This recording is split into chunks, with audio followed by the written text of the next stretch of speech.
the inspiration for the previous episode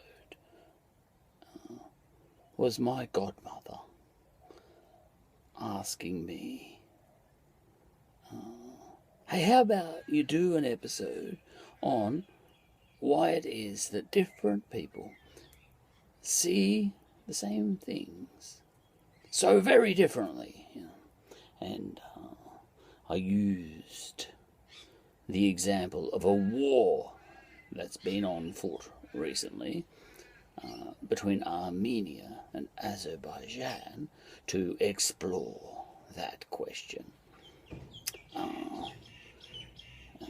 But the thing is, my godmother asked me, for my take on that. I just had a thought which might flesh out the question a little bit more interestingly and briefly.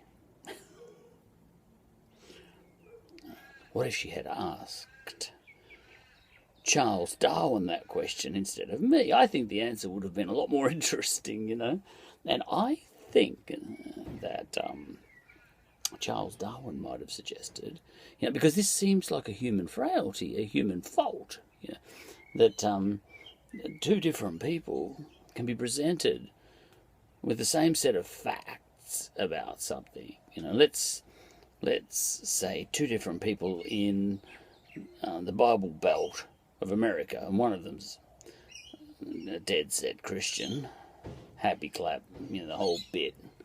And the other one is an atheist, and they both stumble across a dinosaur bone, and they get it analysed, and after that analysis comes back, and both of them are intelligent, by the way, bright. One of them says, I don't care, the Earth is still 6,000 years old. And the other one says, well, this dinosaur bone is 65 million years old, so and they have a punch up, Okay. So two different people, and both equally bright. Let's make them both equally bright. And I discussed how those two people could see things so differently from each other, given the same set of evidence, let's say. Okay. Now, what would Darwin make of that question if my godmother had asked Darwin, to comment on this seeming human frailty of these two people in the Midwest of America or whatever, seeing things so differently, Two men say they are Jesus, one of them must be wrong. Well, Darwin might say, all these faults you see in humans, the things that annoy you, two countries back in the Middle Ages slaughtering each other, countries, two mobs slaughtering each other, both of them, let's say Crusaders and the Byzantines, Christians on both sides, slaughtering. Well, actually, it's just the Crusaders were doing the slaughtering on that occasion, mostly, I think. The Byzantines were counting their gold. It's better to arm up. Steel. Iron. Anyway. Darwin might say, all these faults, you keep calling them faults. I call them competitive advantages. It is all these faults, these seeming faults, that have seen us as the top monkey in the zoo on this planet. All other human sort of, Homo sort of apes that were anything, we've outcompeted them all. Maybe some of those mobs were a little bit nicer than us, the Neanderthals or whatever. Maybe they weren't, but we outcompeted them for all sorts of reasons. Look, there were all possible versions of us. which could have survived through to the 21st century. The version that has survived through the 21st century was the most competitive. Anyone who was not like us did not compete well with us. Yeah. Now, they may have been nicer, but there's nice and there's dead. Some people say that England, for example, should have been a lot nicer at the time of that they were invading Australia. But arguably, if they were any nicer, they might not have survived through to 1815. After Waterloo. If the English didn't see things in what you might call a completely biased way, that the English are the best and all that sort of stuff, Rule Britannia, we will never be slaves, we're the best, we're the smartest, we're everything, if they didn't have that attitude, would they have survived Hitler? Would they have survived the Blitz? Would they survive? I've been studying the Ethiopians recently, actually, and they have it in their heads, most of them, as a fact that they are literally descended from Solomon and the Queen of Sheba. Now, from my perspective, and they don't even question, these ones, whether Solomon and the Queen of Sheba even existed. They just assume that Solomon and the Queen of Sheba did. They call the Queen of Sheba Makeda or something like that, She has to have a name. If she is the Queen of Sheba, she's not necessarily Queen Sheba, is she? That's like saying Queen Elizabeth's Queen England. Now, I may criticise the Ethiopians for holding in their heads as fact something that's clearly legendary. Yeah, possibly true, but on one level, the details of it would be clearly legendary. And they hold it in their heads, most of them, I think, or a lot of them, as fact that the Ark of the Covenant has magical powers and sits in Ethiopia to this day. The proper one, the right one, the real one. Okay, now I doubt it. They won't let us in there to carbon date the thing, it's hidden away in some church or something. They won't let us carbon date it, Smart move. You might say that's a fault. Science is everything. But would they have survived through... Now, they're one of the oldest civilizations in the world in their current kind of form, 3,000 years, and the indigenous Australians, well, only 50,000 years old. Sorry, bad example. But very old, 3,000 years. The Ethiopians never colonised. Now, had they been more what I would call rational, but there's even they might not have survived. It's a survival instinct, Darwin might have argued, to have these so-called faults of seeing things from your perspective, but not from the other guy's perspective. So I think there's a mob at the north of Ethiopia. There's a war over there at the moment. I've been talking about Armenia versus Azerbaijan. Now, there's a mob at the north of Ethiopia at the moment in pitched battle. They're getting invaded and attacked by, don't worry, another mob, which is not all that different from themselves, but they are different. Now, the Tigrayans I've met a few, they hold it in their head as fact that they are, hate to say it, more sophisticated than the other mobs in Ethiopia. They're above, they're smarter, they're a bit more educated, they're more advanced, less primitive. Look, you'd have to get to know them, but I think they hold it in their heads that they are the true descendants of, the Aksumite kingdom. I mean, the Aksumite kingdom was so long ago, you'd want to do a DNA sample, wouldn't you, to see which people were the descendants of those Aksumites of old, a great civilization way back in time. We know where Aksum was, or where it was centered, but as to the people, well, all through Ethiopian history, there were warlords crisscrossing Ethiopia and all that. You don't know who's from where, really, it's been constant warfare for for 2,000 years over there. But the point is, the people in the north of Ethiopia hold it in their heads as fact. These certain things that I would call not much more than made-up stories, most likely legends at best. But I would never dissuade them. I don't think it's fault. Darwin would not suggest it's fault for them to believe these things as true. It's what? This feeling that they are, some sort of God's chosen in that sense has made them survive all this time. And they're a remarkable culture in Africa, the only culture that didn't get colonised in the scramble for Africa, along with Liberia. But Liberia had US links. It's a long story. But, isn't that something that Ethiopia never got colonised when everyone else was getting colonised? Also, you don't count Mussolini.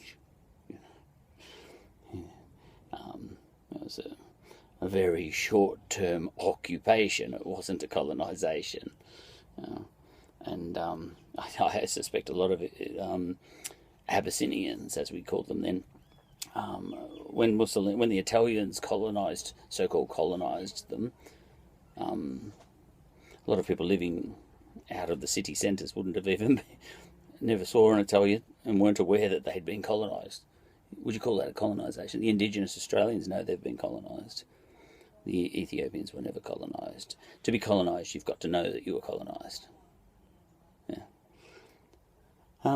But speaking, look, they're kind of Jewish. The people in the north of Ethiopia, the Tigrayans, and to a certain extent the Amharans, or certain groups within the Amharans and all that sort of stuff. But they're kind of Jewish. They go way, way back before Jesus. They were Jesus before Jesus was Jesus, because Jesus was just part of that Jewish culture, and so are the Ethiopians. They go back in Christianity, so to speak, because Christianity is just a Jewish sect,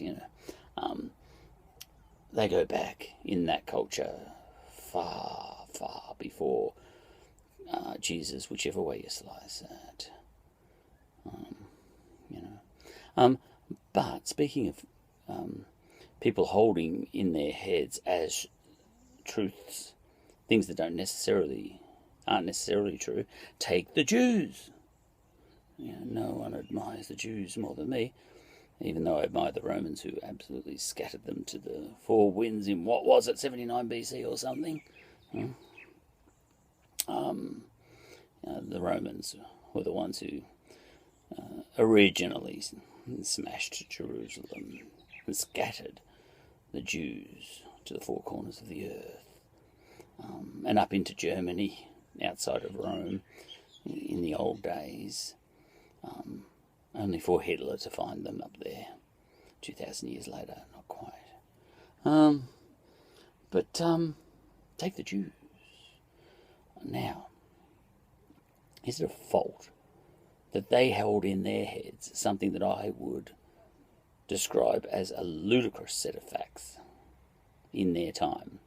There were two superpowers way, way back when, in the area of Canaan. Oh, there you go. There's one. Abraham, had to get out of Ur, in Iraq. He held it in his head as true, legendarily, and that God had promised. He looked around and there was this really lovely place called Canaan, and he held it in his head as true that he owned it. He came from Iraq or somewhere, Now, that's ludicrous. How can he do that, And he looked over at Canaan and he said, "That's mine. God promised me that. I own it. And there's people there, Canaanites." Anyway, it's ludicrous, isn't it? And yet, he ended up there by simply believing that. Is it a fault that he believed that? Abraham, the legendary Abraham, one way or another, the Israelis got over there. The Israelites and who I don't even know. And their attitude to the indigenous peoples who were in that land was, that they were trespassers. A little bit like, this is how we Europeans who, we English who were kind of, we read our Bibles. And we read all that when we were coming across here to Australia, and we found Indigenous people here too, and we kind of thought that they were trespassing too. We got our moral authority from the Bible. Thanks, Jews. But is it a fault that people think like this? And if Ethiopians didn't think the way they thought, which is a kind of a wickety whack way of thinking, as far as I'm concerned. I might say that, but they wouldn't exist but for thinking like that. And the English, I think they were terrible people for what they did to the Indigenous Australians. But for that, they wouldn't have lasted as long as the Indigenous Australians. The English would have been wiped out by Napoleon or something, Like if you were sitting back in Australia here in 1813, I keep forgetting when when Waterloo was. I think it's 1814. It doesn't matter. But just before the Battle of Waterloo, if I was sitting here in Australia and I was looking at some Indigenous people over there, sitting under a tree, and here's me, an Englishman, I was saying, I wonder what's going to last longer here, England or this Indigenous mob over here. And, being an Irishman as I am actually, a bit of a mixture, mongrel, I might take even a bet. I would have taken a bet on that one. I would have said, I reckon that mob of Wurundjeri people over there are going to last longer than the English, because Napoleon, So, the English had a wickety-whack idea of themselves as being better, smarter, all that sort of stuff, superiority complex, white supremacists, the whole bit. Now, Darwin might argue that, it's all right, it seems bad, but isn't that what makes humans competitive? Isn't that what's made us survive longer than the Neanderthals? And so on and so forth, So that's that. And even amongst it. Oh, and the Jews, going back to them for a second, it came to pass that, they ended up a poor, a shepherd race, and powerless shepherd race in the land they stole, Canaan, now called Israel, wedged between two massive superpowers, Egypt and Babylon. And those two cultures, Egypt and Babylon, they were like China and the US back then, they took turns at making slaves out of the Jews. The Jews were nothing. But the Jews chose to believe themselves to be bigger than the Egyptians and the Babylonians. Now, if they had told me that back then, I would have said, you guys are nuts. Wickety whacked. You're not operating on logic, facts, rationalism, whatever. It's not true. Egypt is massively more powerful. And they say, oh no, well, we're descended from this guy called Moses who was on speaking terms, best mates, sort of almost brothers with the Pharaoh. That, I say, how do you know that? And, I say, and they say, because we just wrote it down. We just made it up. And I say, all right, so the Pharaoh of Egypt, the god, he's a god, was just mates with one of you lot, And they say, yeah. I say, and this is because you wrote that down. And they say, yeah. And I said, bullshit. You're just making that up. But the fact that they made that up, and they would have had to. There's no way. Is that a fault? Or is that a survival mechanism? And I don't see any Egypt on the planet right now. The Egypt we've got on the planet right now, they think like Arabs. I think they're Arabs. They're culturally Arabs, aren't they? They may be they may have similarities in their DNA. So I haven't done a DNA test on the Egyptians, but they don't. Do you know they couldn't even read their own language, their hieroglyphics? up until recently, and that was only because the French and the English taught them how to. Yeah. The Egyptians were wiped out. And the Babylonians, they're gone too, in essence. You know, the ancient Babylonians, that culture. The ancient Egyptians are gone. Who's the only superpower left right now in the Middle East? That's Israel, isn't it? See? Darwin might argue that it's not necessarily a fault if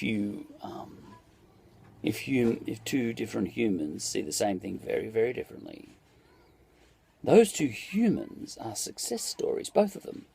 They see things, and it can be irritating and everything, the fact that, I can be an outsider. I was listening to that guy, the Prime Minister of Azerbaijan, in the Armenian versus Azerbaijan war recently, and I was listening to the Armenian too, some spokesperson for the Armenians, and both of them were saying that, the other guy was the bad guy. And I was saying, hang on, as an Australian, I can see that, actually that one was really, of all wars I've ever sort of observed, that one there, I couldn't see who was right and who was wrong. They both looked equally right and equally wrong, but they didn't think that.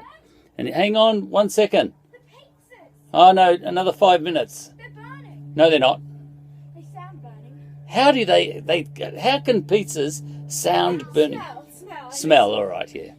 I'm going to finish this off. You know what I was getting at. Yeah, all right, I'll push you on this week. Yeah. I got interrupted. That'll do. You know where I was going with all of that. It's not necessarily